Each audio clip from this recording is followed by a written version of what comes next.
بسم الله الرحمن الرحيم. முஸ்லிம் உலகு எதிர்நோக்கும் சவால்கள் என்ற தலைப்பில் அடுத்து உரையாற்றுவதற்காக அஷேக் எம்எஸ்எம் இம்தியாஸ் சலஃபி அவர்களை அன்போடு அழைக்கின்றோம். அஸ்ஸலாமு அலைக்கும் வரஹ்மத்துல்லாஹி வபரகாத்துஹ். இன்னல் ஹம்தலில்லாஹ் நஹ்மதுஹு வ நஸ்தஈனுஹு வ நஸ்தக்ஃபிருஹு வ நஊது பில்லாஹி மின் ஷுரூரி அன்ஃபுஸினா வ ஸய்யிஆத்தி அஅமாலினா மை யஹ்திஹில்லாஹு ஃபலா முضில்ல லஹு வ மை யுضللஹு ஃபலா ஹாதிய லஹு வ அஷ்ஹது அன் லா இலாஹ இல்லல்லாஹு வஹ்தஹு லா ஷரீக லஹு வ அஷ்ஹது அன்ன முஹம்மதன் அப்துஹு வ ரசூலுஹு. يا أيها الناس اتقوا ربكم الذي خلقكم من نفس واحدة وخلق منها زوجها وبث منهما رجالا كثيرا ونساء واتقوا الله الذي تساءلون به والأرحام إن الله كان عليكم رقيبا. يا أيها الذين آمنوا اتقوا الله حق تقاته ولا تموتن إلا وأنتم مسلمون. يا أيها الذين آمنوا اتقوا الله وقولوا قولا سديدا يصلح لكم أعمالكم ويغفر لكم ذنوبكم ومن يطع الله ورسوله فقد فاز فوزا عظيما. أما بعد فإن أصدق الحديث كتاب الله وخير الهدي هدي محمد صلى الله عليه وسلم وشر الأمور محدثاتها وكل محدثة بدعة وكل بدعة ضلالة. மரியாதைக்கும் கண்ணியத்துக்கும் உரிய ஜமாத் அன்சார் சுன்னத் முஹம்மதியா அமைப்பின் பொதுத் தலைவர் எமது மரியாதைக்குரிய உஸ்தாத் அபூபக்கர் சித்திக் மதீனா ஷேக் அவர்களுக்கும் இந்த மேடையிலே வீற்றிருக்கின்ற சிறப்பு விருந்தினர்களாக வந்திருக்கின்ற உலமா பெருமக்களுக்கும் இந்த மாநாட்டுக்காக வருகை தந்திருக்கின்ற எங்களுடைய அன்பு சகோதரர்களுக்கும் முதன்கண் சலாத்தை கூறிக்கொள்கிறேன். அஸ்ஸலாமு அலைக்கும் வரஹ்மத்துல்லாஹி வபரகாத்துஹ். அன்பார்ந்த சகோதரர்களே, இஸ்லாமிய உலகம் இன்று எதிர்கொள்ளுகின்ற சவால்கள் என்கின்ற இந்த தலைப்பு ஒரு பெரிய நீண்ட செய்திகளை உள்ளடக்குகின்ற ஒரு தலைப்பாக இருந்தாலும் இந்த தலைப்பிலே நீங்கள் என்னை ஒரு ஆய்வாளனாக பார்க்காமல் மாணவனாக பார்க்க வேண்டும் என்று ஆரம்பத்திலே நான் உங்களிடத்திலே வினயமாக வேண்டிக் கொள்கிறேன். அன்பார்ந்த சகோதரர்களே, மனிதன் ஒவ்வொரு நாளும் காலை பொழுதை அடைகின்ற போதும் மாலை பொழுதிலே அவன் தூக்கத்துக்காக செல்லுகின்ற போதும் இஸ்லாமிய உம்மத்துக்கு எதிராக உலக அளவில் ஏற்பட்டு வருகின்ற பாரியதோர் அழிவை அவன் தொடர்ந்து கேட்டவனாகவும் பார்த்தவனாகவும் தன்னுடைய நாள்களை அவன் கழித்து கொண்டிருக்கின்றவனாக மாறியிருக்கிறான். இஸ்லாமிய உம்மத் கடந்த நூற்றாண்டுகளை சந்தித்த அந்த பிரச்சனைகளை விட இந்த நூற்றாண்டுகளில் புதியதோர் முறையில் அழிக்கப்படுகின்ற ஒரு நிலையை நாம் பார்த்து கொண்டிருக்கிறோம். நாளுக்கு நாள் இஸ்லாமிய நாடுகள் சுற்றி வளைக்கப்பட்டு முஸ்லீம்களுடைய வளங்கள் கொள்ளையடிப்பதற்காக சூறையாடுவதற்காக மேற்கத்திய உலகம் திட்டுகின்ற திட்டங்களினால் இந்த எமது நாடுகள் அனைத்தும் ஆக்கிரமிக்கப்பட்டு மீண்டும் புதியதோர் காலனித்துவ ஆட்சி கீழால் போகின்ற ஒரு அபாயத்தையும் நாம் பார்த்து கொண்டிருக்கிறோம். அன்பார்ந்த சகோதரர்களே, இந்த உலகத்திலே முஸ்லீம்களுக்கு இன்று ஏற்படுகின்ற இது மாதிரியான ஒரு பிரச்சனை எந்த ஒரு சமூகத்துக்கும் இல்லாத அளவில் முஸ்லீம்கள் நசுக்கப்பட்டு கொண்டிருக்கிறார்கள். முஸ்லீம்களுக்கு ஏற்பட்டு வருகின்ற இந்த அழிவுகளை பார்த்து முஸ்லீம் அல்லாத ஏனைய பிற சமுதாய மக்கள் இஸ்லாத்தையும் முஸ்லீம்களையும் தவறாக எடை போட்டு இந்த உலகத்துக்கு பிரச்சனைக்குரிய ஒரு மதம் என்றால் அது இஸ்லாம் தான் என்றும், சமாதானத்துக்கு எதிரானவர்கள் என்றால் அது முஸ்லீம்கள் தான் என்றும் மீடியாவின் ஊடாக செய்திகள் மக்களுடைய மனங்களிலே பதிவு செய்கின்ற அளவுக்கு நிலைமை மோசமாக போய்கொண்டு இருப்பதை நாம் பார்க்கிறோம். திட்டமிட்ட அடிப்படையிலான இந்த பிரசாரத்தின் உருவாக்கம் தான் இஸ்லாமிய உம்மத் பெரும்பான்மையாக சமூகமாக வாழ்கின்ற நாடுகளை விட சிறுபான்மை சமுதாயமாக வாழுகின்ற நாடுகளிலே முஸ்லிம்கள் அதிகமான பிரச்சனைகளை எதிர்கொள்கிறார்கள். எமது நாட்டிலும் கூட அண்மையில் எழுதப்பட்ட ஒரு சிங்கள கட்டுரையில் இந்த நாட்டிலே ஆட்சியிலே பெரும் செல்வாக்கு செலுத்துகின்ற பெரும்பான்மை சமுதாயத்தினுடைய தீவிர போக்குடையவர்கள் முஸ்லீம்களை குறித்து எழுதுகின்ற போது, நாம் இந்த நாட்டிலே முஸ்லீம்களுக்கு எதிராக பிரச்சனைகளை எழுப்பினால் அதை தட்டி கேட்பதற்கு உலக அளவில் முஸ்லீம்கள் இல்லை என்பதை அவர்கள் புரிந்து கொள்ள வேண்டும் என்று பகிரங்கமாக எழுதக்கூடிய அளவுக்கு இந்த சிறுபான்மை சமுதாயமாக வாழ்கின்ற முஸ்லீம்களுக்கு இன்றைக்கு பிரச்சனை ஏற்பட்டிருக்கிறது. அன்பார்ந்த சகோதரர்களே, இஸ்லாமிய உம்மத் குறிவைக்கப்பட்ட மிக முக்கியமான ஒன்றுதான் இந்த நூற்றாண்டின் ஆரம்ப கால பகுதியிலே மத்திய கிழக்கில் ஏற்பட்ட அரசியல் கொந்தளிப்பு, பிரச்சனைகள், பிளவுகள் என்பதை நாம் முதலில் மனதில் வைத்துக் கொள்ள வேண்டும். ஒரு மனிதன் தான் யாருக்கு பிறந்தான், தன்னுடைய குடும்பம் எத்தகையது என்ற வரலாறு அவன் புரிதல் அவசியம் என்பது போலதான் ஒரு சமுதாயம் தான் கடந்து வந்த வரலாறையும் புரிந்து கொள்வது அதைவிடவும் முக்கியமானது. ஒரு மனிதனுக்கு வரலாறு தெரியவில்லை என்றால், அவன் பிரதிநிதித்துவப்படுத்துகின்ற அவனுடைய சமூகத்தை பற்றி அவனுக்கு வரலாறு தெரியாது என்றால் நிச்சயமாக அந்த சமூகம் அழிக்கப்பட்டது என்பதுதான் அர்த்தம். இந்த மாதிரியான ஒரு அழிவுக்கு இன்றைக்கு நாம் முகம் கொடுத்து கொண்டிருக்கிறோம். அன்பார்ந்த சகோதரர்களே, இஸ்லாமிய உலகத்தில் இருக்கின்ற தலைமைத்துவங்களுக்கு இடையிலே பிளவுகளை உண்டு பண்ணி அரசியல் ரீதியாக அந்த நாடுகளை கூறு போட்டு அந்த நாடுகளில் இருக்கின்ற வளங்களை கைப்பற்றுவதன் ஊடாகத்தான் தங்களை வளப்படுத்திக் கொள்ளலாம், தங்களுடைய தொழில்களை, தொழில்நுட்பங்களை, கைத்தொழிலுக்கு தேவையான அனைத்தையும் பயன்படுத்திக் கொள்ளலாம், வல்லரசுகளாக நிமிர்ந்து நிற்கலாம் என்ற மேற்கத்திய உலகத்தினுடைய சதி இந்த நூற்றாண்டின் ஆரம்ப பகுதியில் அது உருவாக்கப்பட்டு விட்டது. எங்கள் எல்லோருக்கும் தெரியும், இஸ்லாமிய உம்மத் ஒரு தலைமைத்துவத்தின் கீழ் இருக்கின்ற போது அதனை அழிப்பது என்பது மிக கடினமான ஒன்று. ஒரு தலைமைத்துவத்துக்கு கீழ் ஒரு சமூகம் ஒன்று திரண்டால் அந்த சமூகத்துக்குள் ஓநாய்கள் வருவது மிக கடினமான ஒன்று. ஓநாய்களுக்கு இடம் கிடைக்க வேண்டுமானால் சமூகத்துக்குள்ளே பிளவுகளை உண்டு பண்ணிதான் ஆக வேண்டும். நாம் ஒரு வரலாற்று உண்மையை புரிந்து கொள்ள வேண்டும். உஹது காலத்திலே முஸ்லீம்களுக்கு பெரியதொரு சோதனை ஏற்பட்டது. இந்த சோதனையின் போது அபூ சுஃபியான் முஸ்லீம்களை பார்த்து, மக்களை பார்த்து கேட்ட முதலாவது கேள்வி, முஹம்மது ஸல்லல்லாஹு அலைஹி வஸல்லம் உயிரோடு இருக்கிறாரா என்றுதான் முதலில் அவர் கேட்டார். முஹம்மது நபி இந்த யுத்தத்திலே கொலை செய்யப்பட்டு விட்டார் என்று களத்திலே செய்தி பரப்பப்படுகிறது. எனவே அவர் முதலில் கேட்ட கேள்வி உறுதிப்படுத்திக் கொள்வதற்காக முஹம்மது நபி உயிரோடு இருக்கிறாரா என்று கேட்டார்கள். முஸ்லிம்களிடத்திலிருந்து பதில் கிடைக்கவில்லை. இரண்டாவதாக கேட்ட கேள்வி அபூபக்கர் உயிரோடு இருக்கிறாரா என்று கேட்டார். அதற்கும் பதில் கிடைக்கவில்லை. மூன்றாவது கேள்வி உமர் உயிரோடு இருக்கிறாரா என்று அபூ சுஃபியான் கேட்டார். அதற்கும் பதில் கிடைக்கவில்லை.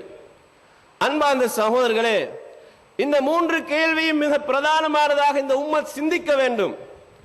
அல்லாஹ் பத்ரிலே மகத்தான வெற்றியை கொடுத்து தன்னுடைய வாக்கை அவன் உறுதிப்படுத்தினான். பெரும் படை, ஒரு சின்ன படையை அழிப்பதற்காக தயாரானாலும் இறை விசுவாச கோட்பாட்டின் அடிப்படையில் ஒன்று திரண்டிருக்கின்ற ஒரு சமூகம் அழிக்கப்பட முடியாது என்ற செய்தி இந்த உம்மத்துக்கு, உலகத்துக்கு அல்லாஹ் கொடுத்த முதல் வெற்றி அதுதான். இரண்டாவது, யுத்த காலத்திலே முஸ்லீம்களுக்கு ஏற்பட்ட இந்த சோதனையில் எதிரிகள் கேட்ட கேள்வி முக்கியமான கேள்வி. முஸ்லீம் உம்மத்தை வழிநடத்துகின்ற தலைவர் கொல்லப்பட்டால் அதற்கு அடுத்து தகுதி படைத்த ஒருவர் இருக்கிறார், அவர் அபூபக்கர் ரலியல்லாஹு அன்ஹு. அவரும் கொலை செய்யப்பட்டு விட்டால் அதற்கு அடுத்த தகுதியில் இருக்கிறார் உமர் ரலியல்லாஹு அன்ஹு. அவரும் கொலை செய்யப்பட்டால் மதீனாவை சூறையாடுவதற்கு எதிரிகளுக்கு அவ்வளவு நேரம் பிடித்திருக்காது சகோதரர்களே. எனவேதான் இந்த உண்மையை உறுதிப்படுத்துவதற்காக அபூ சுஃபியான் அன்றைக்கு இந்த மூன்று கேள்வியும் கேட்டார். அல்லாஹ்வுடைய உதவினால் அன்றைக்கும் அவர்களால் மதீனாவுக்கு எதிராக போர் தொடுத்து அழிக்க முடியாத சூழ்நிலை அல்லாஹ் உருவாக்கினான். முஸ்லிம் உம்மத் இரண்டாவது படிப்பினை பெற வேண்டிய ஒன்றுதான் அஹ்ஸாப் யுத்தம், ஹந்தக் யுத்தம் என்று நாம் சொல்லுகிறோம். மதீனாவை சூழ இருந்த யகூதிகள், மதீனாவுக்குள்ளே இருந்த யகூதி கோத்திரமும் மக்காவில் இருக்கின்ற முஷ்ரிக்கீன்களை ஒன்றிணைத்துக் கொண்டு வந்து அன்றைக்கு உருவான நேட்டோ படை மதீனாவை தாக்குவதற்காக அவர்கள் ஒன்று திரண்டிருந்தார்கள். மூன்றில் ஒரு பகுதி தான் முஸ்லீம்கள், சிறுபான்மையினர். பெரும் பகுதி அன்றைக்கு மக்காவையும் சூழவுள்ளவர்கள், மதீனாவை சூழவுள்ளவர்கள் ஒன்று திரண்டு மதீனாவை அழிப்பதற்காக நேட்டோ படையை அன்றைக்கு உருவாக்கினார்கள் இஸ்லாத்தின் எதிரிகள். அந்த யுத்தத்திலும் அல்லாஹ் மகத்தான வெற்றியை கொடுத்து அந்த வெற்றிக்கான காரணிகள் என்ன என்பதையும் இந்த உம்மத்துக்கு அவன் வசனங்களை இறக்கிய தெளிவுபடுத்தியிருக்கிறான். அதை சூரா அஹ்ஸாப் மிக தெளிவாக எங்களுக்கு சொல்கிறது. அன்பார்ந்த சகோதரர்களே, நாம் கடந்து வந்த பாதையை பற்றி நாம் அறியவில்லை என்றால் நிச்சயமாக நாங்கள் எதிரிகளால் சூழப்பட்டு அழித்தொழிக்கப்படுவோம் என்பதுதான் வரலாறு உண்மை. இந்த உம்மத்தினுடைய வளங்களை சுரண்டுவதற்காக மத்திய கிழக்கினுடைய நாடுகளை தன் கட்டுப்பாட்டு கீழ் வைக்க வேண்டும். தங்களுடைய நாடு, அதுவும் குறிப்பாக அமெரிக்கா நினைத்ததெல்லாம் தங்களுடைய நாட்டை வளப்படுத்திக் கொண்டு கம்யூனிசத்தினுடைய வீழ்ச்சிக்கு பின்னால் உலகத்துக்கு போலீஸ்காரனாக தன்னை காட்டிக்கொண்டு உருவான அமெரிக்கா போன்ற திட்டம் மத்திய கிழக்கை முழுமையாக தங்களுடைய ஆதிக்கத்துக்கு கீழ் எடுப்பதுதான். இன்றைய நிலைமை நாங்கள் பார்த்தால் மத்திய கிழக்கினுடைய அந்த கடற்பகுதி அனைத்தும் அமெரிக்காவுடைய போர் கப்பல்களால் சூழப்பட்டிருக்கின்ற ஒரு நிலைமை நாம் பார்க்கிறோம். லிபியாவிலே அண்மையில் ஏற்பட்ட ஒரு பிரச்சனை, இன்னசென்ட் ஆஃப் முஸ்லிம் என்ற திரைப்படம் வெளியானதற்கு பின்னால் ஏற்பட்ட கலவரத்தில் அமெரிக்காவுடைய தூதுவரோடு இன்னும் 4 பேர் கொலை செய்யப்பட்டதற்கு பின்னால் மத்திய கிழக்குக்கு உடனடியாக அமெரிக்காவுடைய அதி உயர்மிக்க ராணுவ கப்பல்கள் தான் அனுப்பி வைக்கப்பட்டது. உடனடியாக பாதுகாப்பு போட்டு முஸ்லிம்களை அச்சுறுத்தினார்கள். அந்த பலம், அந்த வலிமை எங்களிடத்தில் இருக்கிறது, உங்களால் எதையும் செய்ய விடமாட்டோம் என்ற செய்திதான் ஒபாமா அப்போது தெரிவித்தார். நாங்கள் யாரையும் விட்டுவிட மாட்டோம், அமெரிக்காவை அழித்து விடலாம் என்று நீங்கள் நினைக்காதீர்கள் என்று அவர் சொன்னார். அன்பார்ந்த சகோதரர்களே, இன்றைக்கு இந்த மேற்கத்திய உலகத்துக்கு தேவையான முதல் பிரச்சனை இஸ்லாமிய நாடுகளுக்கு இடையிலான கூறு போட்டு பொருளாதாரத்தை வளர்ந்தை சூறையாடுவதுதான். எங்களுக்கு தெரியும், இஸ்லாமிய ஹிலாபத் என்ற ஒன்று 1924ஆம் ஆண்டு வரைக்கும் இருந்தது. உஸ்மானிய ஹிலாபத்துடைய வீழ்ச்சி 1924ஓடு அது வீழ்ச்சி கண்டது. இதனை வீழ்த்துவதற்காக அமெரிக்காவும் ரஷ்யாவும் அவர்களோடு சேர்ந்து அவர்களுடைய கூட்டணிகளும் படு பயங்கரமான திட்டங்களை தீட்டின முதல் காரணம் என்ன தெரியுமா? அரபு கடலையும் செங்கடலையும் நாங்கள் எங்களுடைய கட்டுப்பாட்டுக்குள் கொண்டு வந்து விட்டால், வர்த்தகத்துக்கு தேவையான வழிகளை நாங்கள் எங்களுடைய கைக்குள் எடுத்து விட்டால், முதல் அடிப்படை எங்களுடைய நாடுகளை வளமிக்க பொருளாதாரமிக்க நாடுகளாக மாற்றுவதற்கு இதுதான் முதல் வழி. அதற்கு அரபு நாடுகளின் ஊடாக ஊடர்த்து செல்கின்ற அந்த அரேபிய கடல்களை நாங்கள் எங்களுடைய கட்டுப்பாட்டுக்கு கொண்டு வந்து பொருளாதாரத்தை எங்கள் கைவசமாக்க வேண்டும் என்றுதான் அன்றைக்கு இந்த காலனித்துவத்தை அறிமுகப்படுத்தியவர்களுடைய முதல் ஏற்பாடாக இருந்தது. இரண்டாவது, இஸ்லாமிய உம்மத்தை பிரிக்க வேண்டும், பிரிக்காமல் நாங்கள் வெற்றி அடைய முடியாது என்று சொன்னார்கள். இந்த பிளவை ஏற்படுத்தினால்தான் எங்களால் வெற்றி காண முடியும். அதற்கு ஒரே ஒரு வழி, நேஷனலிசம் என்கின்ற தேசியவாதத்தை அரபியர்களுக்கு இடையிலும் துருக்கியர்களுக்கு இடையிலே நாங்கள் உண்டு பண்ண வேண்டும். அரபு சமுதாயம் ஆரம்பத்தில் ஹிலாபத்துக்கு தலைமை வகித்தது, பின்னால் அது துருக்கியர்களுக்கு கைமாறி போனது. ஆனால் ஹிலாபத்துக்கு தகுதியானவர்கள் அரபியர்கள், உயர்ந்த சமுதாயம் என்ற அந்த நேஷனலிசத்தை ஆரம்பத்திலே புகுத்தினார்கள்.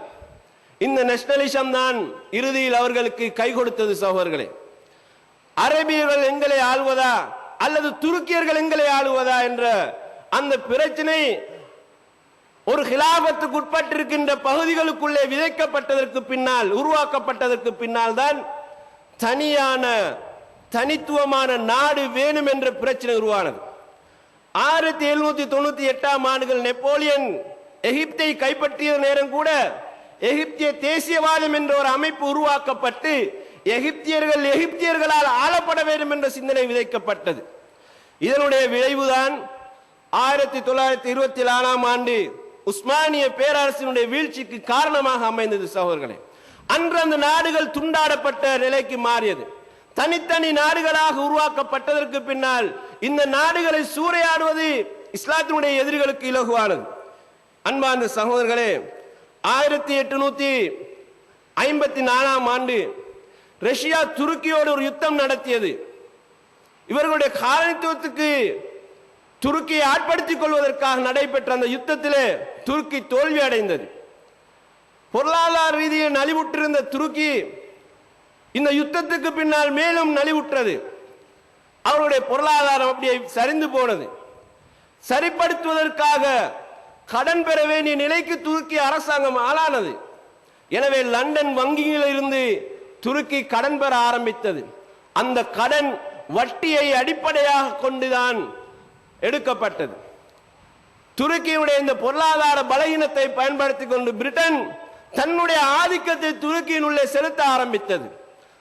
நலிவுற்றவனுக்கு மேலால் மீண்டும் மிதிக்கப்பட்டால் அவன் எப்படி நலிவுடுவானோ அது போன்ற நிலைமை அன்றைக்கு துருக்கிக்கு ஏற்பட்டது. சகோதரர்களே, ரஷ்யாவுக்கு வருடாந்தம் 3500 குரூன் நாணயங்களை துருக்கி செலுத்த வேண்டும் என்ற நிபந்தனை கொடுக்கப்பட்டு அது 100 ஆண்டுகள், அதாவது ஒரு நூற்றாண்டுக்கு இந்த கடனை ஒப்படைக்க வேண்டும் என்று துருக்கி ஆளானது. பொருளாதார ரீதியிலே நசுக்கி பிடித்தார்கள் துருக்கியை. அன்பார்ந்த சகோதரர்களே, துருக்கியினுடைய தலைமைத்துவத்துக்கு இருந்த முஸ்லிம் நாடுகளை கைப்பற்றுவதற்காக சைக்கஸ் பிகாட் என்கின்ற ஒரு ரகசிய திட்டத்தை உருவாக்கினார்கள். இந்த திட்டத்தின் மூலமாக அரபு நாடுகளை 3ஆக துண்டாடுவது என்பது அவர்களுடைய முதல் நோக்கம். அதில் ஒன்று பிரிட்டன் எகிப்தையும் ஈராக்கையும் பலஸ்தீனத்தையும் தன்னுடைய கட்டுப்பாட்டுக்குள் எடுப்பது, பிரான்ஸ் சிரியாவையும் லெபனானையும் தன்னுடைய கட்டுப்பாட்டுக்குள் எடுப்பது, ரஷ்யா கான்ஸ்டாண்டினோபிள் நோபல் அதோடு தொடர்பான பகுதிகளை ரஷ்யாவுடைய கட்டுப்பாட்டுக்கு எடுப்பது என்பதுதான் இந்த ஒப்பந்தத்தினுடைய திட்டமாக இருந்தது. அன்புக்குரிய சகோதரர்களே, இவ்வாறெல்லாம் சூழப்பட்டு முஸ்லிம் நாடுகள் இப்படிதான் சூறையாடப்பட்டது. நாங்கள் பார்க்கிறோம், உலகத்திலே 52 முஸ்லிம் நாடுகள் இருப்பதாக சொல்கிறார்கள். அதிலும் குறிப்பாக சுமார் 21 நாடுகள் தனியாக அரபிகளுக்கு சொந்தமான அரபிகள் ஆட்சி செய்கின்ற ஒரு நாடாக ஆக்கப்பட்டிருக்கிறது. முஸ்லிம் நாடுகள் எல்லாம் சேர்ந்து OIC என்கின்ற தனி அமைப்பை உருவாக்கி இருக்கிறார்கள். முஸ்லீம்களுக்கு குரல் கொடுக்க வேண்டும் என்பதற்காக உருவாக்கினார்கள். 1967ஆம் ஆண்டு இஸ்ரேலுக்கு எதிராக தொடுக்கப்பட்ட யுத்தத்தில் அரபு நாடுகள் அனைத்தும் தோல்வி கண்டது. இதற்கு பின்னால் தான் பலஸ்தீனத்தையும் முஸ்லீம் பகுதிகளையும் பாதுகாப்பதற்காக ஒரு குறிக்கோளாக நோக்கங்களில் ஒன்றாக கொண்ட OIC உருவானது. ஆனால் இன்றைக்கு வரைக்கும் அந்த OIC என்கின்ற அரபு நாடுகள் ஒன்றிணைக்கப்பட்ட அந்த ஒன்றியத்தினால் முஸ்லீம் நாடுகளை பாதுகாக்க முடியாத அளவுக்கு அவர்கள் பின்தங்கி இருக்கிறார்கள். ஆனால் உலகத்திலே 2வது பெரும்பான்மை சமுதாயம் முஸ்லீம் சமுதாயம் என்று நாம் சொல்கிறோம். அண்மையிலே எடுக்கப்பட்ட ஒரு கணிப்பீட்டின் படி, பியூ என்கின்ற ஒரு அமைப்பு வெளியிட்ட ஒரு அறிக்கையின் படி முஸ்லீம்கள் 140 கோடி மக்கள் சனத்தொகையை கொண்டவர்களாக இருக்கிறார்கள். 2வதாக 130 கோடி கத்தோலிக்க கிறிஸ்தவர்களை கொண்டதாக இருக்கிறார்கள் என்று அந்த புள்ளி விவரம் சொன்னது. பிரிட்டனிலே 2001ஆம் ஆண்டு 16 லட்சம் முஸ்லீம்கள் இருந்தவர்கள் இந்த 2011ஆம் ஆண்டு 25 லட்சம் முஸ்லீம்களாக அதிகரித்திருக்கிறார்கள். நாளுக்கு நாள் ஐரோப்பாவிலே இஸ்லாம் வளர்ந்து கொண்டு வந்து முஸ்லீம்களுடைய சனத்தொகை அதிகரிக்க அதிகரிக்க மேற்கத்திய உலகத்து அச்சத்திலே அது ஊறி போயிருக்கிறது. அவர்களுக்கு ஏற்பட்டிருக்கிற இந்த போபியா, இந்த பயத்தின் காரணமாகத்தான் இஸ்லாத்தை நசுக்குவதற்காக ஏதோ ஒரு வகையில் திட்டம் போட்டார்கள். அது அவர்களுக்கு செப்டம்பர் 11ஆவது நாள் நடைபெற்ற அமெரிக்காவிலே நடைபெற்ற அந்த தாக்குதல் அவர்களுக்கு வாய்ப்பாக அமைந்தது. பயங்கரவாதிகளுக்கு எதிரான யுத்தம் என்ற போர்வையில் இஸ்லாத்தினை அடக்குவதற்காக ஒடுக்குவதற்காக அமெரிக்கா தொடுத்த போருக்கு பேர் பயங்கரவாதத்துக்கு எதிரான யுத்தம் என்பதுதான் பேர். இந்த பேரிலே தான் இன்றைக்கு வரைக்கும் மத்திய கிழக்கு நாடுகளை அவர்கள் சுரண்டி கொண்டிருக்கிறார்கள். ஆனால் உலகத்திலே பயங்கரவாதத்தை முஸ்லிம்கள் ஒரு நாள் கட்டவிழ்த்தது விட்டு கிடையாது. முஸ்லீம்கள் பயங்கரவாதிகளாக மாற்றியதே அதே அமெரிக்காவுடைய நேச சக்திகளும் தான். உலகத்திலே ஹிரோஷிமாவிலே நடத்தப்பட்ட அழிவை போன்று ஒரு அழிவை இன்னும் இந்த உம்மத்துக்கு முஸ்லீம்கள் கொடுக்கவே இல்லை, அவர்கள் நினைக்கவும் இல்லை. அந்த பாரிய ஒரு அழிவை கொடுத்த பயங்கரவாதி நாடான அந்த அமெரிக்கா இன்றைக்கு முஸ்லீம்களுக்கு எதிராக பயங்கரவாதத்துக்கு எதிரான யுத்தம் என்ற பெயரிலே போராடி கொண்டிருக்கின்ற காட்சியை நாம் பார்க்கிறோம். அன்பார்ந்த சகோதரர்களே, இந்த நிலையிலே தான் இந்த பயங்கரவாதத்துக்கு எதிரான யுத்தம் என்ற பெயரில் முஸ்லீம் நாடுகள் துண்டாடப்பட்டு முஸ்லீம்களுடைய வளங்கள் அவர்கள் நினைத்தபடி கையாளுகின்ற ஒரு நிலையை உண்டு பண்ணினார்கள். ஜோர்ஜ் புஷ்ஷிடம் பலமுறை பல கேள்விகள் கேட்கப்பட்டது. நீங்கள் ஏன் எந்த ஒரு ஆதாரமும் இல்லாமல் ஈராக்குக்கு எதிராக யுத்தம் தொடுத்தீர்கள் என்று கேட்ட நேரம் அந்த கேள்வி கேட்ட மாணவனுக்கும் ஜோர்ஜ் புஷ்ஷுக்கும் இடையில ஒரு இடைவெளி, இன்டர்வல் டைம் என்று ஏற்பட்டது. ஒரு கல்லூரிக்கு ஜோர்ஜ் புஷ் போகிறார். அவரிடத்தில் கேள்வி கேட்கின்ற சந்தர்ப்பத்தில் ஒரு மாணவன் கேட்ட முக்கியமான ஒரு கேள்வி, எந்த ஆதாரங்களும் இல்லாமல் நீங்கள் எப்படி ஈராக்குக்கு எதிராக யுத்தத்தை ஆரம்பித்தீர்கள் என்று கேட்டார். அவன் கேட்ட 3 பிரதான கேள்வி இதுவும் ஒன்று. அப்போது அந்த கேள்வி முடிய இன்டர்வல் நேரம், இடைவெளி நேரம் கொடுக்கப்பட்டது. 20 நிமிடங்கள் கழிந்து மறுபடியும் அந்த கூட்டம் ஆரம்பிக்கும் போது கேள்வி கேட்ட மாணவன் அந்த கூட்டத்தில் இல்லை, அவன் தூக்கப்பட்டு விட்டான். இதுதான் உண்மை. அவர் ஆட்சி செய்த காலப்பகுதியில் கொண்டலீசா ரைஸ், அமெரிக்காவின் வெளிநாட்டு தூதுவர், அடிக்கடி சொல்கின்ற வார்த்தை, மத்திய கிழக்கை நாங்கள் விரும்புகின்ற ஒரு நாடாக ஆக்கப் போகிறோம் என்றுதான் அவர் சொல்லுவார். அவருடைய வார்த்தையினுடைய பிரயோகத்தினுடைய முடிவு இந்த ஒரு வார்த்தையிலே தான் தங்கியிருந்தது. நாங்கள் விரும்புகின்ற மத்திய நாட்டு அந்த நாடுகளை உருவாக்க விரும்புகிறோம் என்று தான் சொன்னார். கொலின் பவர் ஐநா சபையில் ஈராக்குக்கு எதிராக முன்வைக்கப்பட்ட குற்றச்சாட்டு ஆதாரங்கள் தான் சோடிக்கப்பட்டவை என்று அன்றைக்கு இருந்த நடுநிலைமையாளர்கள் எவ்வளவு பேர் சொல்லியும் எடுப்படவில்லை. ஆனால் இன்றைக்கு சதாம் ஹுசைன் தூக்கிலிடப்பட்டதற்கு பின்னாலும் கூட ஈராக்கில் எந்த விதமான நச்சு ஆயுதங்களும் கிடையாது, ரசாயன ஆயுதங்களும் கிடையாது என்று உண்மையாக்கப்பட்டிருக்கிறது. ஆனால் அமெரிக்கா யுத்தம் தொடுத்து 6 லட்சத்துக்கும் அதிகமான முஸ்லீம்கள் ஈராக்கிலே கொலை செய்யப்பட்டார்கள். முஸ்லீம்களுடைய வரலாற்று பொக்கிஷங்கள் மிக்க பக்தாத் அழிக்கப்பட்டது. இந்த அழிவு 1258ஆம் ஆண்டு மங்கோலியர்கள் படையெடுத்த அந்த காட்சியை நினைவுபடுத்துகின்ற மாதிரி இருந்த அழிவு. உங்களுக்கு ஒன்று தெரியுமா? இந்த திரைப்படம் ரசூலுல்லாஹ்வுக்கு எதிராக திரைப்படம் எடுத்த நேரம் அமெரிக்காவுடைய அந்த தூதுவர் ஆலயத்தின் கிறிஸ்தோபர் கொலை செய்யப்பட்ட நேரம் அமெரிக்கா சொன்னது ஒன்றுதான், இந்த அநியாயத்துக்கு எதிராக நாங்கள் பழி வாங்கி தீர்வோம் என்றார்கள். முஸ்லீம்கள் ஒரு சாரால் உந்தப்பட்டு இந்த ரசூலுல்லாஹ்வுக்கும் இஸ்லாத்துக்கும் நிந்தனை செய்து தாங்கிக் கொள்ளாமல் செய்த ஒரு காரியத்தினால் ஒரு 4 பேர் கொலை செய்யப்பட்டது. முஸ்லீம்களாகிய நாங்களும் அதை வருந்துகிறோம். நீதியாக நியாயமாக நடவடிக்கைகள் எடுப்பது உண்மைதான். ஆனால் மக்களுடைய உணர்வுகளை கிள்ளிவிட்டதற்கு பின்னால் அதனால் ஏற்படுகின்ற பிரச்சனைகளுக்கு பொறுப்பேற்பது யார் என்பதற்கு சம்பந்தப்பட்டவர்கள் தான் பதில் சொல்ல வேண்டும். 4 பேர் கொலை செய்யப்பட்டதற்காக வேண்டி மத்திய கிழக்கு சூழப்படுகிறது என்றால், ராணுவம் பலத்தினால் அச்சுறுத்தப்படுகிறது என்றால், 6 லட்சத்துக்கும் அதிகமான முஸ்லீம்கள், சிறார்கள், பெண்கள் என்று அமெரிக்கா தொடுத்த யுத்தத்தினால் எந்த விதமான ஆதாரம் இல்லாமல் ஆக்கிரமிப்பு நடத்திய அந்த யுத்தத்தினால் கொலை செய்யப்பட்ட ஈராக்கிய முஸ்லீம்கள் எந்த அளவு அமெரிக்காவின் நேச நாடுகளின் பழிவாங்க தகுதி இருக்கிறது என்பதை இவர்களுடைய கூட்டை வைத்த முஸ்லீம்கள் கேட்க வேண்டிய ஒரு கேள்வியாக இருந்து கொண்டிருக்கிறது. அன்பார்ந்த சகோதரர்களே, கிலாபத் உடைக்கப்பட்டு நாடுகள் துண்டாடப்பட்டதற்கு பின்னால் இஸ்லாமிய எதிரிகள் எந்த அளவு பலமுள்ளதாக மாறியிருக்கான்னு பாருங்கள். ஜியோனிஸ்டுகளின் ஒரு முக்கியமான ஒரு தத்துவம், பலமுள்ளவன் தான் சரியானவன் என்பது அவர்களுடைய ஒரு தத்துவம். எவனிடத்திலே பலம் இருக்கிறதோ அவன் எதை செய்தாலும், என்ன அக்கிரமத்தை செய்தாலும் அவன் தான் சரியானவன். பலகீனர்களிடத்திலே நீதி இருந்தால், நியாயம் இருந்தால் அவர்கள் அந்த பலமுள்ளவர்களுக்கு அடங்கித்தான் ஆக வேண்டும் என்ற ஜியோனிச தத்துவம் தான் இன்றைக்கு முழு முஸ்லிம் உலகத்தையும் ஆட்சி செய்து கொண்டிருக்கிறது சகோதரர்களே. எனவே இந்த ஒரு வரலாற்று பின்னணியை நாம் இந்த இடத்துல புரிந்து கொள்ள வேண்டும். இஸ்லாமிய உம்மத் இந்த ஒரு அபாயத்தை நோக்கிதான் இருந்து கொண்டிருக்கிறது. 1938ஆம் ஆண்டு பிரிட்டிஷுடைய காலனித்துவ ஆட்சிக்கு அந்த நிலைமைக்கு பொறுப்பாக இருந்த ஒருவர் சொன்னார், முஸ்லீம்கள் ஐக்கியப்பட்டால் எங்களால் எதையும் செய்ய முடியாது, அவர்களுடைய ஐக்கியத்தை உடைத்தால்தான் நாம் வெற்றி பெற முடியும் என்று சொன்னார். 1938ஆம் ஆண்டு காலனித்துவ ஆட்சிக்கு பொறுப்பாக நியமிக்கப்பட்ட அந்த அமைச்சர் துறையிலிருந்து உள்ளவர் சொன்ன ஒரு வார்த்தை இது. இதனை பிரிட்டிஷ் மட்டுமல்ல, இங்கிலாந்து, பிரான்ஸ் போன்ற நாடுகளும் இதை தான் கவனத்தில் கொண்டு செயற்பட வேண்டும் என்ற செய்தியை அவர் உலகத்துக்கு வைத்தார். முஸ்லிம் உம்மத் இன்றைக்கு அரசியலினால் பிளவுபட்டு, தலைமைத்துவத்தினால் பிளவுபட்டு, அவர்கள் விரும்பிய தலைவர்களை ஆட்சியில் அமர்த்தினார்கள். யார் ஆட்சிக்கு வர வேண்டும் என்று தீர்மானிக்கின்ற சக்தியாக அவர்கள் உருவானார்கள். எனவேதான் இன்றைக்கு மத்திய கிழக்கில் ஏற்பட்டிருக்கின்ற இந்த புரட்சிகளுக்கு இவர்களே காரணமாக அமைந்தார்கள். இந்த நாடுகளில் ஆட்சி செய்தவர்களுக்கு இஸ்லாம் தெரியாது, ஷரியா பற்றி எந்த கோட்பாடும் தெரியாது.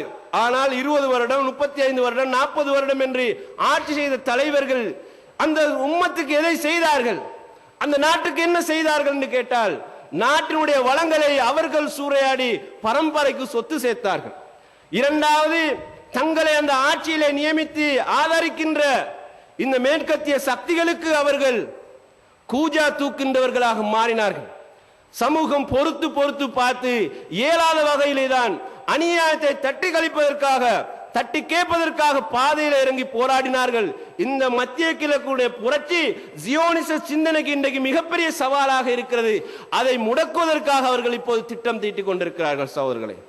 ஆனால் அவர்கள் நினைத்தபடி இந்த புரட்சியை முடிவுக்கு அவர்களால் கொண்டு வர முடியாது. இன்ஷா அல்லாஹ், அல்லாஹ் நிச்சயமாக சத்தியத்துக்கு எப்போதும் வெற்றியை கொடுப்பான். எனவே முஸ்லிம் உம்மத் சந்தித்திருக்கின்ற மிகப்பெரிய சவால்கள் ஒன்றுதான் இஸ்லாமிய தலைமைத்துவம் இல்லாமல் இந்த சமுதாயத்தை நாதியற்ற தலைமைத்துவமாக ஆக்கிய அந்த நிலைப்பாட்டுக்கு அவர்கள் ஆளானது. இரண்டாவது, இந்த உம்மத்தை கல்வி கலாச்சார கொள்கையின் அடிப்படையிலே அவர்களை பிரித்து இஸ்லாத்தை விட்டு ஓரமாக்க வேண்டும் என்று அவர்கள் சிந்தித்தார்கள். எனவே மேற்கத்திய உலகத்தில் உருவாக்கப்பட்ட கல்வி கலாசாலைகளுக்கு முஸ்லீம் நாடுகளிலிருந்து முஸ்லீம்களை பெருமளவில் வரவழைத்து அந்த கலாசாலைகளிலே இஸ்லாம் சம்பந்தப்பட்ட அறிவுகளை இவர்கள் கொடுக்கின்றவர்களாகவும், மேற்கத்திய உலகத்தினுடைய மொழிக்கும் கலாச்சாரத்துக்கும் உள்ள செல்வாக்கை அவர்களுடைய உள்ளங்களை விதைத்தவர்களாகவும் அந்த கலாசாலைகளை விட்டு இவர்கள் திருப்பினார்கள். ஏனென்று சொன்னால், எங்களுக்கு தெரியும், 1882ஆம் ஆண்டுகளிலே பிரிட்டிஷ் பாராளுமன்றத்திலே அன்றைக்கு இருந்த பிரதம மந்திரி கிளாஸ்டான் சொன்னார், முஸ்லீம்களை நாங்கள் வெற்றி கொள்ள வேண்டுமானால் முஸ்லீம்களிடத்தில் இருக்கின்ற குர்ஆனை விட்டு முஸ்லீம்களை ஓரம் கட்டாத வரைக்கும் நாங்கள் வெற்றி அடைய மாட்டோம் என்று அவர் சொன்னார். முஸ்லீம்களை இஸ்லாத்தை விட்டும் ஈமானை விட்டும் பிரிக்க வேண்டுமானால் அவர்களிடத்தில் இருக்கின்ற குர்ஆனோடு உள்ள தொடர்பை விட்டு அவர்களை ஓரம் கட்டாத வரைக்கும் நாங்கள் அவர்களை வெற்றி கொள்ள முடியாது என்று அவர் சொன்னார். அந்த முயற்சியில் அவர்கள் இறங்கி வெற்றியும் கண்டார்கள். சகோதரர்களே, இஸ்லாமிய உம்மத் ஒரு காலப்பகுதியிலே உலகத்துக்கு ஒளியூட்டக்கூடிய நாகரீகங்களை சொல்லிக் கொடுக்கின்ற தூதுவர்களாக மாறிய ஒரு காலம் இருந்தது. அது ஐரோப்பாவுக்கே மறுமலர்ச்சியை கொடுத்த காலம். மத சிந்தனைகளில் மட்டும்தான் மனிதர்கள் மூழ்கி கிடக்க வேண்டும், அறிவு ஆராய்ச்சிகளில் ஈடுபடக்கூடாது என்று திருச்சபைகளினால் தீர்க்கமான முடிவுகள் எடுத்து அவர்களுடைய சமுதாயம் அடக்கப்பட்டு கொண்டிருந்த நேரத்திலே ஸ்பெயினிலே முஸ்லீம்கள் கொர்தோபா பல்கலைக்கழகத்தை உருவாக்கி அந்த ஸ்பெயின் நாட்டை நாகரீகத்தின் தொட்டில்களாக மாற்றியவர்கள்.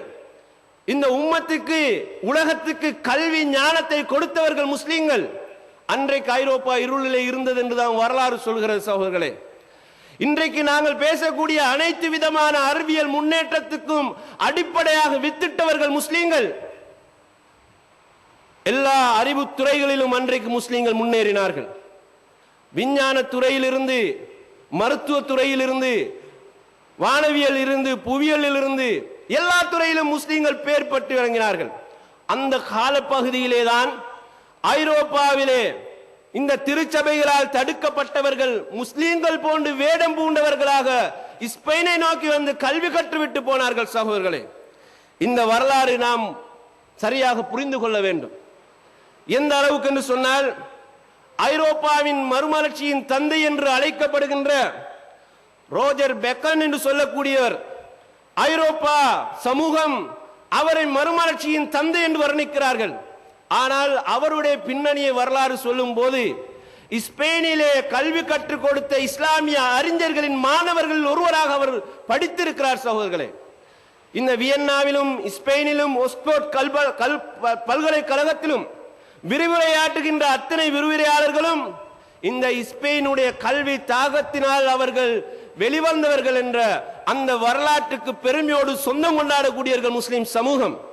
ஆனால் துரதிர்ஷ்டத்தை பாருங்கள், முஸ்லிம் சமூகத்துக்குள் அன்றைக்கு இருந்த அந்த பிளவுகள் பிரச்சனைகளினால் ஸ்பெயினிலிருந்து முஸ்லிம்கள் முழுமையாக துடைத்தெறியப்பட்டார்கள். பிலிப் மன்னனுடைய காலத்திலே முஸ்லிம்கள் கடற்கரைக்கு கொண்டு வரப்பட்டு அங்கிருந்து கப்பல்களிலே அவர்கள் ஏற்றப்பட்டு இக்கரையிலிருந்து அக்கறைக்கு அவர்கள் பலவந்தமாக நாடு கடத்தப்பட்டார்கள். ஒரு முஸ்லீம் கூட இல்லை என்று சொல்கின்ற அளவுக்கு ஸ்பெயின் அன்றைக்கு ஆக்கப்பட்டது. அறிவு பொக்கிஷத்தின் சொந்தக்காரர்கள் நாங்கள். இன்றைக்கு அந்த அறிவுகளை நாங்கள் தொலைத்து விட்டு இருக்கிறோம். அதற்கும் எங்களுக்கும் சம்பந்தம் இல்லாமல் இருக்கிறோம். ஏன்? இந்த உம்மத் எந்த வகையில் எந்த படிப்புக்கு எப்படி முக்கியத்துவம் கொடுக்க வேண்டும் என்ற தெரியாத அனாதைகளாக ஆக்கப்பட்டது. ஏன்? ஒரு சாரார் ஒரு காலப்பகுதியிலே இஸ்லாமிய அறிவு ஞானம் மட்டும்தான் தேவை, மற்றது ஹராம் என்ற ஒரு ஃபத்வாவும் ஏற்பட்டதும் சில நேரம் எங்களுடைய பின்னடைவுக்கு அதுவும் ஒரு காரணமாக இருக்கலாம். ஆனால் கல்விக்கு சொந்தக்காரர்கள் முஸ்லீம்கள். இந்த உம்மத்துக்கு அல்லாஹ் அனுப்பிய முதல் வஹீனுடைய வார்த்தை இக்ரா என்ற வார்த்தை தான். கல்வியின் ஊடாக ஈமானின் ஊடாக போஷிக்கப்பட்ட முஸ்லீம் சமூகம் தான் இக்ரா என்ற வார்த்தையின் ஊடாக உலகத்துக்கு அறிமுகப்படுத்தப்பட்டது. சகோதரர்களே, இன்றைக்கு அந்த சமூகம் துடைத்தெறியப்பட்டு இந்த அறிவியல் ஆராய்ச்சிக்கும் தொழில்நுட்பத்துக்கும் சம்பந்தம் இல்லாமல் ஆக்கப்பட்டிருக்கிறார்கள். உலகத்திலே 140 கோடி முஸ்லீம்கள் என்று பெருமைப்படுகிறோம். 140 முஸ்லீம் கோடிகளிலே இந்த சமுதாயத்திலே எத்தனை விஞ்ஞான தொழில்நுட்பமுடைய அறிவியல் ஆராய்ச்சிகளை நாங்கள் உருவாக்கி இருக்கிறோம். எங்களுடைய பிரசன்டேஜுக்கு பார்த்த அளவுக்கு முஸ்லீம்களில் 300 பேரை தேடிக்கொள்வது கஷ்டமானதாக இருக்கிறது. இந்த தொழில்நுட்பத்துக்கு சொந்தக்காரர்களாக ஆக வேண்டிய முஸ்லீம்களிலே நோபல் பரிசு என்று வருடத்துக்கு ஒரு முறை கொடுக்கிறார்கள். அதிலையும் பார்த்தால் சராசரியாக நாங்கள் வீழ்ச்சிதான். அதற்காக அதை நான் வேறு விதமாக சொல்வதாக நினைக்க கூடாது.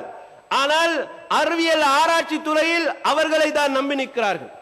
நாங்கள் எங்களை அழிக்கின்ற எதிரிகளிடத்தை தான் இன்றைக்கு பாதுகாப்பு தேடுகிறோம். சகோதரர்களே, எங்களை அழிப்பதற்காக முட்கம்பி வேலிகளால் எங்க யாரை சூழ்ந்து கொண்டு நிற்கிறார்களோ 140 கோடிகள் என்று புதிய அறிக்கை சொல்லுகின்ற இந்த சமூகம் அவர்களிடத்தை தான் அறிவியலுக்கு பிச்சைக்காரர்களாகவும் பாதுகாப்பை கேட்கின்றவர்களுக்கு கெஞ்சுகின்றவர்களாக இந்த சமுதாயம் இன்றைக்கு ஆக்கப்பட்டிருக்கிறது.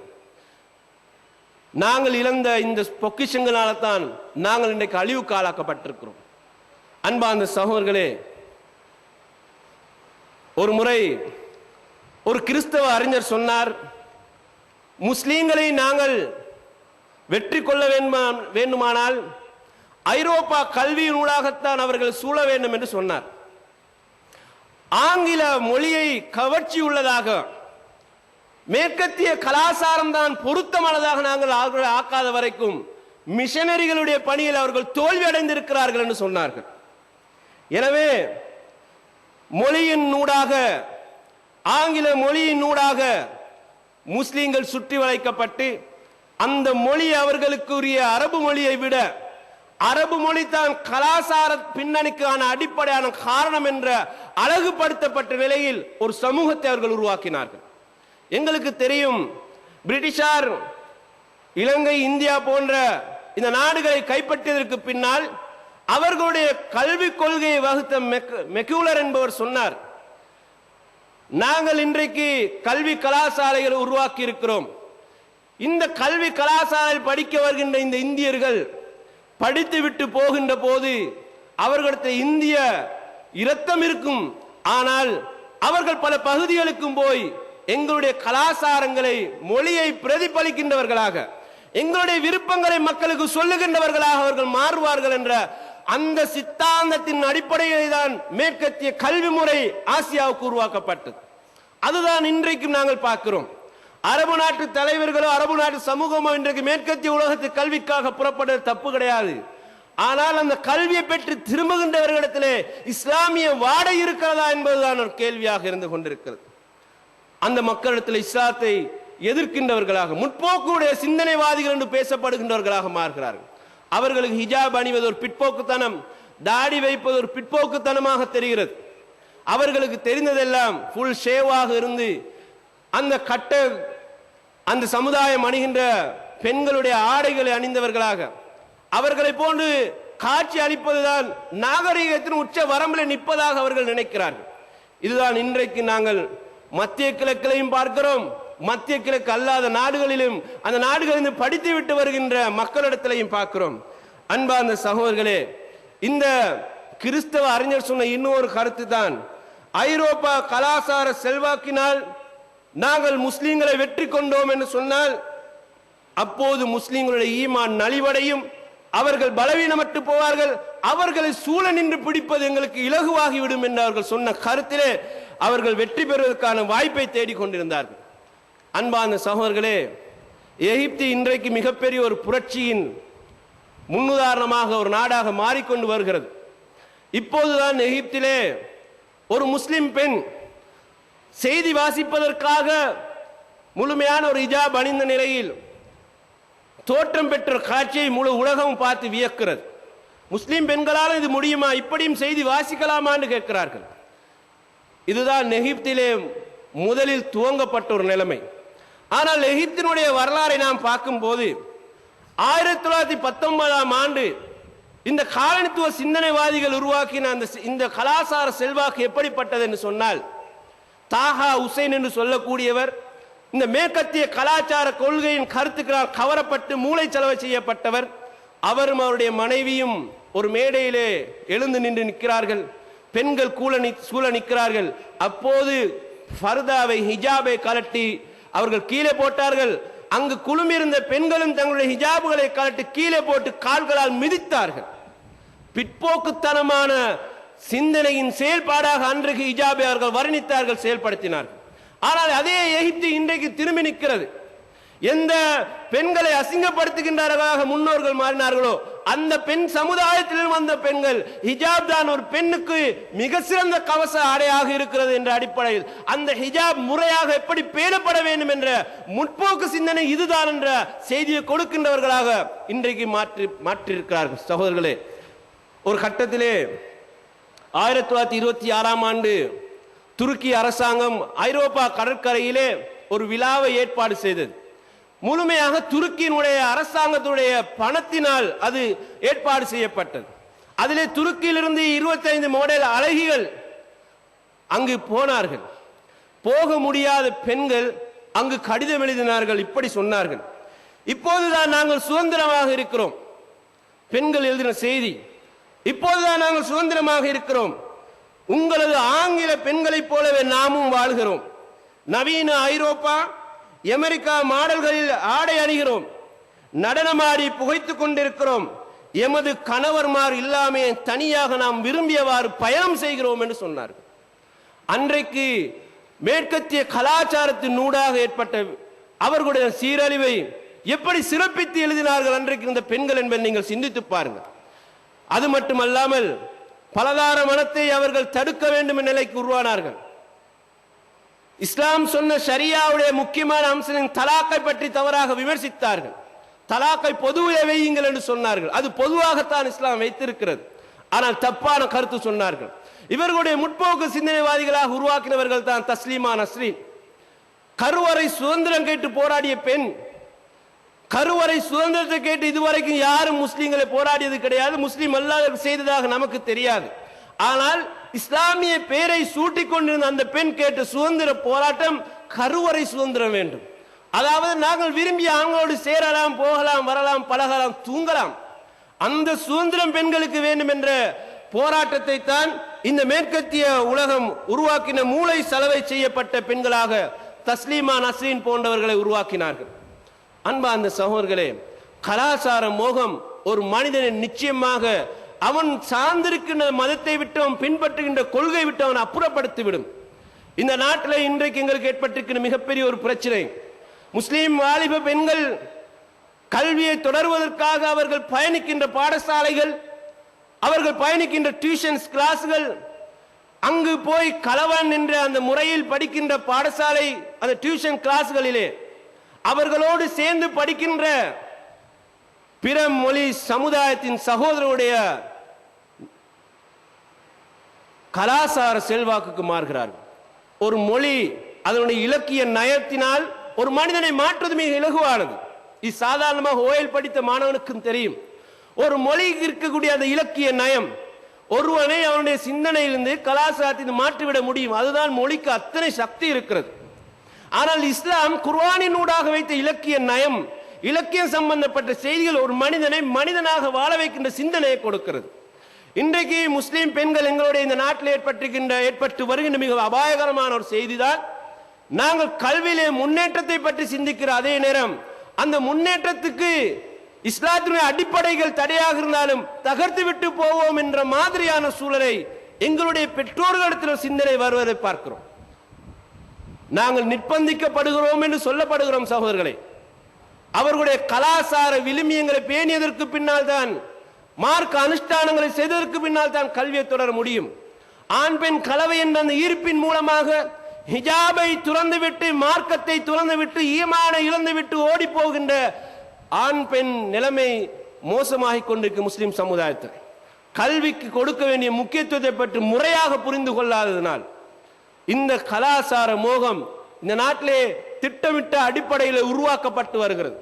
பகிரங்கமாக பத்திரிகையில் எழுதுகிறார்கள், அவர்களுடைய வெப்சைட்டில் எழுதுகிறார்கள். இந்த நாட்டிலே முஸ்லீம்கள் ஆரம்ப கால வந்த வரலாறை நீங்கள் திருப்பி பாருங்கள். இந்த நாட்டுக்கு வந்து நாட்டில் உள்ள பெண்களை மனமுடித்தவர்கள். இன்றைக்கு நாங்கள் அதை திருப்பி வரலாறு எழுதுவோம். இந்த நாட்டில் இருக்கிற முஸ்லீம் பெண்களை நாங்கள் மனமுடித்து எங்களுடைய பெரும்பான்மை சமுதாயமாக அவர்களை மாற்றுவோம் என்ற பகிரங்கமாக எழுதுகின்ற வெப்சைட்டுகள் இன்றைக்கு சமூகத்தில் இருக்கிறது. கல்வியின் ஊடாக மாற்றுகிறார்கள். இப்படியான நிறைய செய்திகளை பார்க்கிறோம்.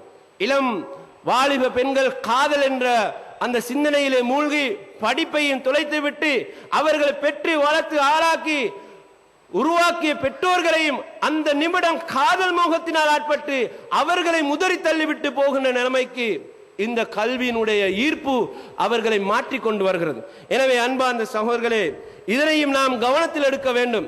இன்றைக்கு சிறுபான்மை சமுதாயமாக வாழ்கின்ற நாடுகளிலும் அளிக்கப்படுகின்ற ஒரு பிரச்சனையும் கலாச்சாரத்தினால் அவர்கள் சூழப்படுகின்ற ஒரு பிரச்சனையை நாம் பார்க்கிறோம். உங்கள் எல்லோருக்கும் தெரியும், அண்மையிலே சூடான் இரண்டாக பிரிக்கப்பட்டது. சூடான் என்பது முஸ்லீம்கள் வாழுகின்ற பெரும்பான்மையாக கொண்ட நாடு. இரண்டாவது சிறுபான்மை சமுதாயம் கிறிஸ்தவர்கள். இந்த நாட்டை இரண்டாக பிரித்து கிறிஸ்தவ நாட்டொன்றை உருவாக்க வேண்டும் என்று மேற்கத்திய உலகம் விரும்பியது. 2005ஆம் ஆண்டு சிபிஏ என்கின்ற ஒரு உடன்படிக்கையின் ஊடாக ஜோர்ஜ் புஷ் 2007ஆம் ஆண்டு சூடானை இரண்டாக பிரிக்க வேண்டும் என்ற ஒப்பந்தத்தை அந்த நாட்டின் மீது நிர்பந்தமாக திணித்தார். சூடான் இன்றைக்கு இரண்டாக பிரிக்கப்பட்டு விட்டது. பிரிக்கப்பட்ட பகுதியில் தான் எண்ணெய் வளம் அதிகமாக இருக்கிறது. அவர்களுக்கு தேவை எண்ணெய் வளத்தை கொண்ட எமது கிறிஸ்தவ நாடொன்று இந்த சமூகத்தில் உருவாக்கப்பட வேண்டும் என்று விரும்பினார்கள். எனவே அவர்கள் நினைத்ததை செய்தார்கள். அவர்களுக்கு யாராவது ஒருவர் கொலை செய்யப்பட்டாரோ, கிறிஸ்தவ சமுதாயத்தின் நாட்டின் மீது ஒருவர் தாக்குதல் தொடுத்தாரோ, அது மொத்த கிறிஸ்தவ சமுதாயத்துக்கும் தொடுக்கப்பட்ட தாக்குதலாக அவர் நினைக்கிறார்கள். உங்களுக்கு தெரியும், 1990ஆம் ஆண்டு பொஸ்னியா அழிக்கப்பட்டது. அன்றைக்கு இருந்த ஜனாதிபதி பில் கிளின்டன் செய்த முக்கியமான ஒரு வேலை, பொஸ்னியா முஸ்லிம்களுக்கு ஆயுதம் வராத வகையில் கடற்பகுதியிலே அமெரிக்காவுடைய ராணுவத்தை கொண்டு அவர் அப்படியே சூழ முடித்துக் கொண்டார். அதனால தான் லட்சக்கணக்கான முஸ்லிம்கள் பொஸ்னியாவில் கொலை செய்யப்பட்டார்கள். காஷ்மீர் மக்களும் இன்றைக்கு தங்களுடைய சுதந்திரத்துக்காக போராடுகிறார்கள். 1947ஆம் ஆண்டு காஷ்மீர் இந்தியாவோடு சேருவதா பாகிஸ்தானோடு சேருவதா என்ற சுய நிர்ணய உரிமையை பெறுகின்ற உரிமை காஷ்மீர் மக்களுக்கு உண்டு என்று சட்டம் வரையப்பட்டது. ஆனால் அதே காஷ்மீர் மக்கள் அந்த சட்டத்தை அமுல் நடத்துமாறு கேட்கின்ற போராட்டத்துக்கு உலகம் கொடுத்த முத்திரை இவர்கள் பயங்கரவாதிகள் என்பதுதான். அவர்கள் செய்தால் ஒரு நியதி, முஸ்லீம்கள் அதே சட்டத்தை நேரிட்டு செய்தால் முஸ்லீம்களுக்கு வேறொரு நியதி. சிறுபான்மை நாடுகளில் வாழ்கின்ற முஸ்லீம்கள் இப்பாறெல்லாம் நசுக்கப்படுகின்ற சிறுபான்மைகளாகவே அவர்கள் ஆக்கப்படுகின்ற காட்சியை பார்க்கிறோம். அன்பார்ந்த சகோதரர்களே, அல்ஜீரியாவிலே இஸ்லாமிய பற்று கொண்ட ஒரு குழு தேர்தலில் பங்கு பெற்றது. 420 தொகுதிகளை கொண்ட தேர்தலில் முஸ்லிம்கள் சுமார் 222 தொகுதிகளில் பெரும்பான்மை பெற்று முதல் கட்ட வாக்கெடுப்பில் அவர்கள் வெற்றி அடைந்தார்கள். உடனடியாக ஐரோப்பா சமூகம் அந்த தேர்தலை ரத்து செய்துவிட்டு பூதியாப் என்கின்ற அமெரிக்காவினுடைய காலை பூஜிக்கின்ற ஒருவனை மொரோக்கோவில் இருந்து கொண்டு வந்து ஆட்சியிலே அமர்த்தி ராணுவ ஆட்சியை பிரகடனப்படுத்தி இந்த தேர்தலில் வெற்றி பெற்ற அந்த அல்ஜீரியா முஸ்லிம்களை சிறையில் அடைத்தவர்கள் சித்திரவதை செய்தார்கள்.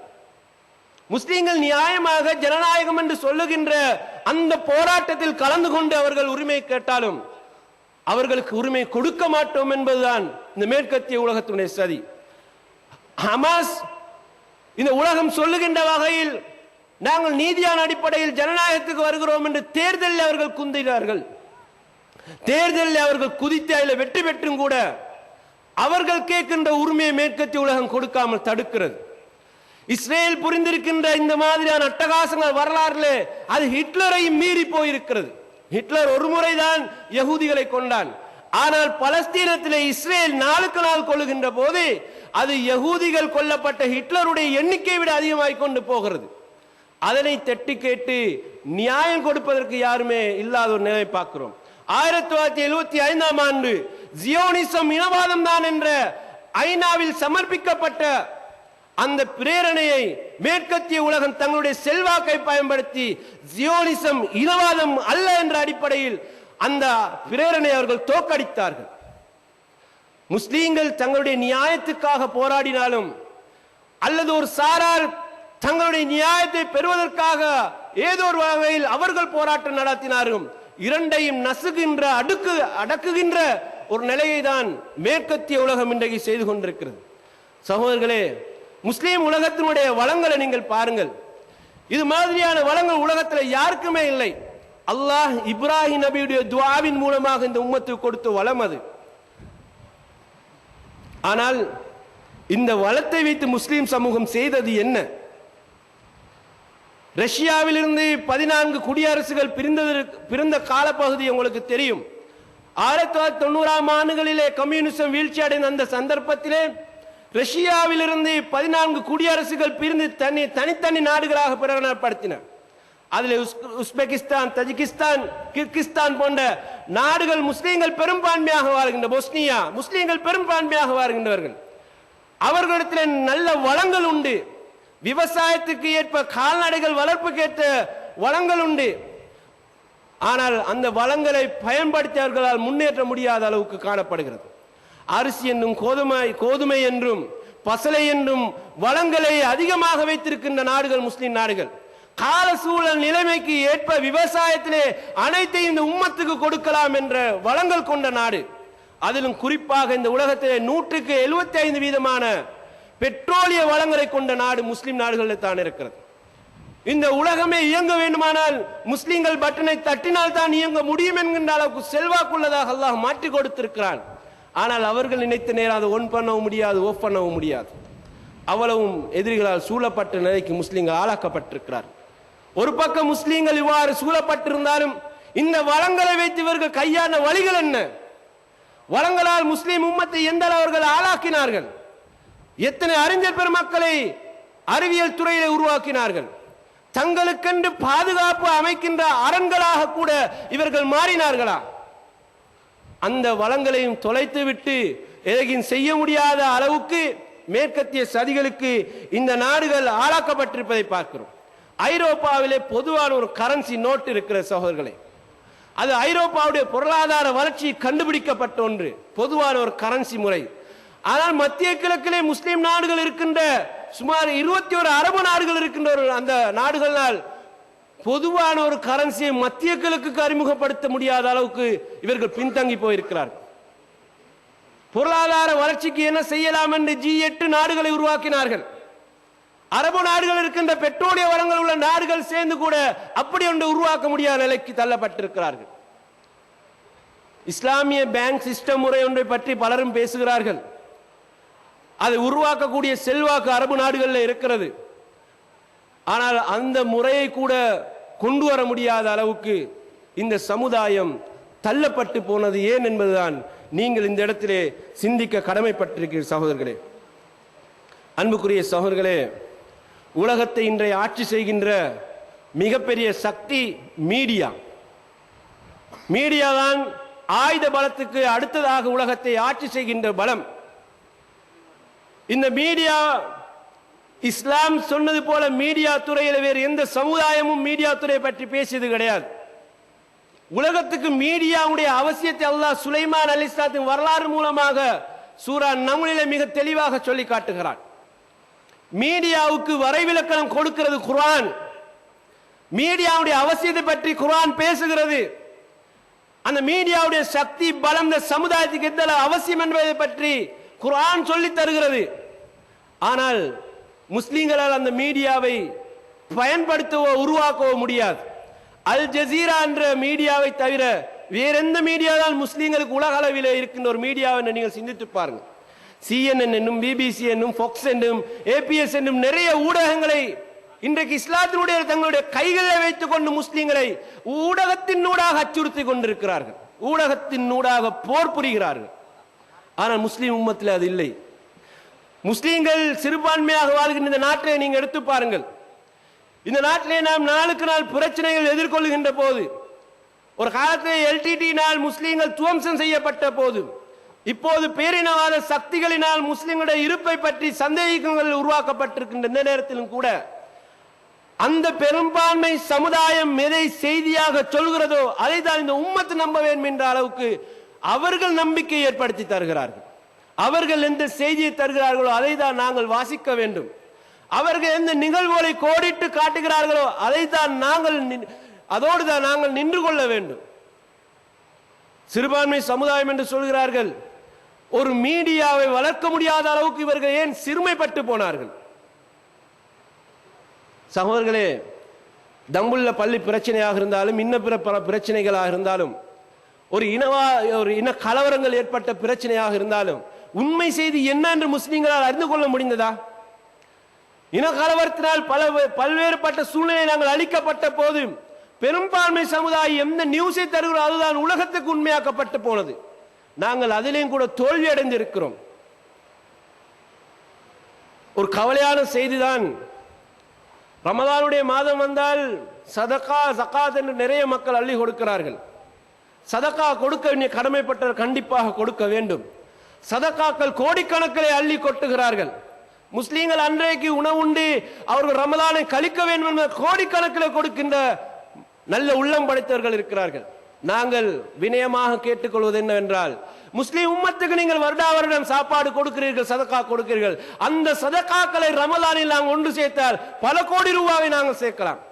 நீங்கள் ஒரு ரமலானில் மட்டும் அந்த கோடிக்கணக்கான பணத்தை இந்த ஒரு மாத கால உம்மத்தை வாழ வைப்பதை விட சதா உம்மத்தை வாழ வைப்பதற்காக அந்த பணங்களை நீங்கள் ஒன்று திரட்டி ஏன் ஒரு மீடியாவை பற்றி சிந்திக்க கூடாது? கோடிக்கணக்கான பணங்களை கொடுத்து சதகா செய்கிறார்கள். ஆனால் எங்களுக்கு ஒரு நாளிதழ் கிடையாது. தமிழிலோ சிங்களத்திலோ ஆங்கிலத்திலோ ஒரு நாளிதழ் கிடையாது. அந்த அளவுக்கு பலகீனப்பட்டு நசுக்கப்பட்டு கொண்டும் கூட நாங்கள் ஒரு ரமலானிலே சேமித்த இந்த பணத்தை வைத்தாவது ஒரு மீடியாவை பற்றி நாம் ஏன் சிந்திக்க கூடாது? ஒரு நாளிதழை உருவாக்குவதை பற்றி நாம் ஏன் சிந்திக்க கூடாது? அதுபோல வெப்சைட்டுகளின் ஊடாக, இணையதளங்களின் ஊடாக ஒரு பலமுள்ள சக்தி உள்ள ஒரு இணையதளத்தை கொடுத்து எங்களுக்கு எதிராக நடைபெற்று வருகின்ற போலியான பொய்யான பிரசாரத்துக்கு முகம் கொடுக்கின்ற ஒரு இணையதளத்தை நாம் ஏன் உருவாக்கூடாது? அன்பார்ந்த சகோதரர்களே, 1869ஆம் ஆண்டு யூதர்கள் நடத்திய ஒரு கூட்டத்தில் முடிவெடுத்தார்கள். ஷெரான் என்பவனின் தலைமையின் கீழ் நடத்தப்பட்ட ஒரு கூட்டம்.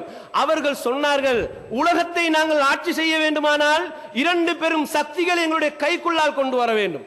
ஒன்று, எங்களிடத்திலே தங்கம் இருக்க வேண்டும்.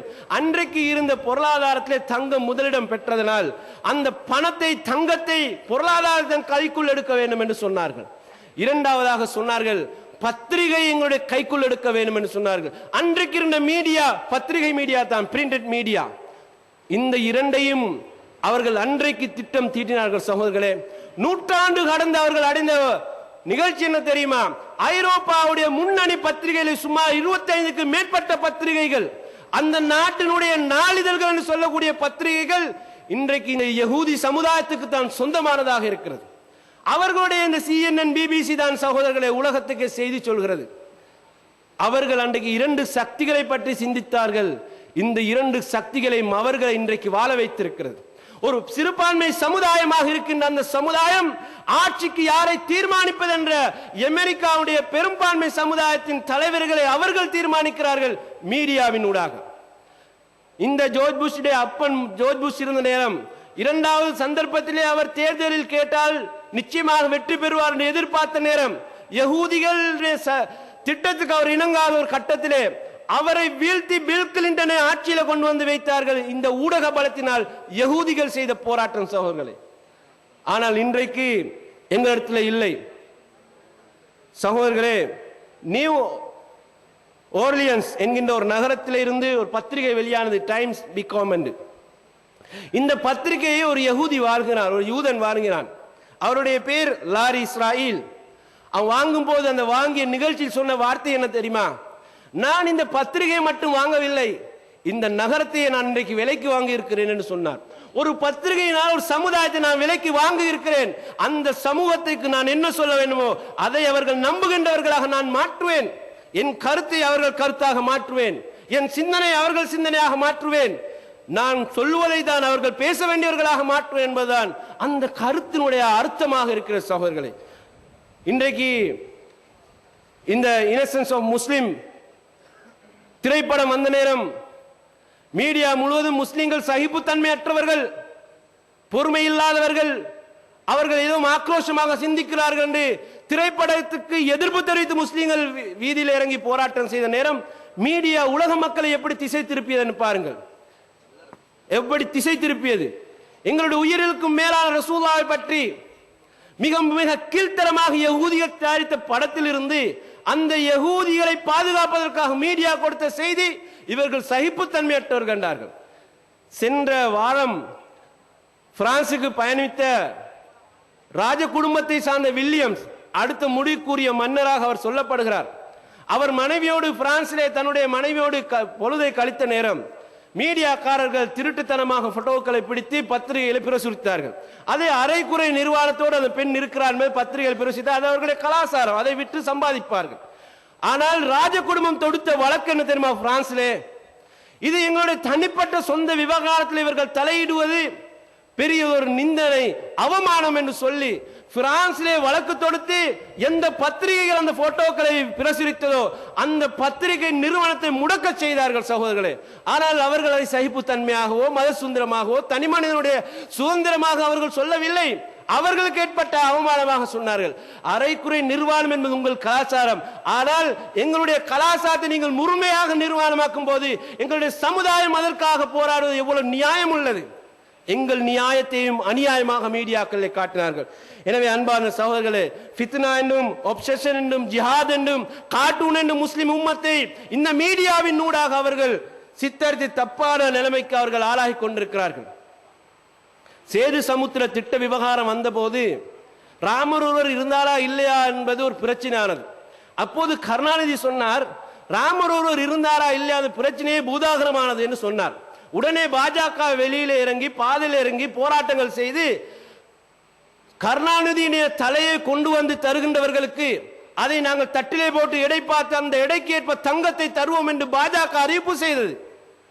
மத நிந்தனைக்கும் மரண தண்டனை தான் தீர்ப்பு அவர்கள் பகவத்கீதை ஆதாரமாக எடுத்து சொன்னார்கள். ஆனால் முஸ்லீம்கள் தங்களுடைய மத நிந்தனைக்கு எதிராக போராடினால் மட்டும்தான் சகிப்புத்தன்மையற்றவர்கள் பயங்கரவாதிகள் என்று இவர்கள் முஸ்லீம்களையே முத்திரை குத்துகிறார்கள். உங்களுக்கு தெரியும், காலியிலே வந்துரம்ப என்கின்ற பகுதியிலே ஒருவர் வந்து நான் தான் அடுத்த மைத்திரி புத்தர் என்று சொன்னார்.